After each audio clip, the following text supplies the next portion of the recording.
২০২৫-২৬ অর্থবর্ষের budget পেশ করবেন কেন্দ্রীয় অর্থমন্ত্রী নির্মলা সীতারামন। বেলা ১১টার সময় তিনি এই বাজেট পেশ করতে চলেছেন। কিছুক্ষণ আগেই আপনাদের সামনে আমরা সেই ছবি তুলে ধরছিলাম, যেখানে লাল ট্যাব নিয়ে তিনি পৌঁছে গিয়েছেন এবং যে ট্যাবের মধ্যে রয়েছে এই ২০২৫-২৬ অর্থবর্ষের বাজেট এবং রাষ্ট্রপতি দ্রৌপদী মুর্মুর সামনে এই মুহূর্তে রয়েছেন কেন্দ্রীয় অর্থমন্ত্রী নির্মলা সীতারামন। সেই ছবি আপনাদের সামনে আমরা তুলে ধরছি।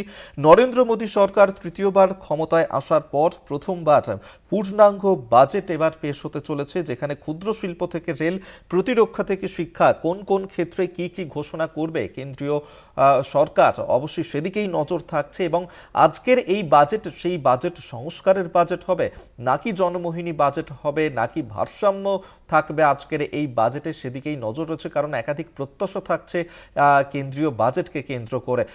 একটানা অষ্টমবার বাজেট পেশ করতে চলেছেন কেন্দ্রীয় অর্থমন্ত্রী নির্মলা সীতারামন। সেখানে আজকের এই বাজেটকে কেন্দ্র করে বেশ কিছু